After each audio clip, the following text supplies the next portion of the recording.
2014 के बाद देश को एक मजबूत प्रधानमंत्री मिले, जिनकी वजह से आज भारत विश्व गुरु बनने की दहलीज पर है। ये भारत की विदेश नीति की ही ताकत है कि आज अमेरिका भी भारत के साथ मजबूत रिश्ते चाहता है और रशिया भी भारत का पक्का दोस्त है।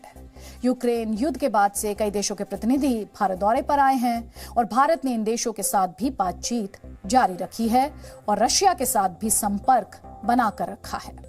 इसके अलावा जब अमेरिका जैसे देश शांति के नाम पर हथियार बेच रहे हैं, चाइना छोटे और गरीब देशों को कर्ज बेच रहा है, रशिया दुनिया को युद्ध दे रहा है और यूरोप के देश लोकतंत्र और मानवता पर लेक्चर दे रहे हैं, तब ऐसे समय में भारत पूरी दुनिया को अनाज दे रहा है, दवाइयां दे रहा है, कोविड की वैक्सीन दे रहा है।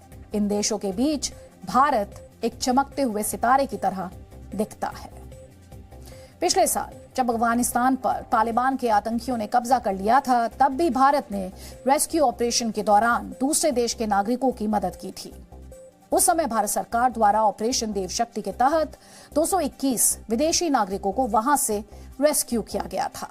इसके अलावा यूक्रेन में भी जब युद्ध शुरू हुआ और अमेरिका और चाइना जैसे देशों ने वहां फंसे अपने नागरिकों को यह कह दिया था कि वो मौजूदा हालात में उनकी ज्यादा मदद नहीं कर पाएंगे, तब ऑपरेशन गंगा के तहत भारत सरकार ने अपने 22,500 नागरिकों को तो वहां से सुरक्षित निकाला ही, साथ ही 18 देशों के 147 नागरिकों को भी रेस्क्यू करके उनकी जान बचाई थी।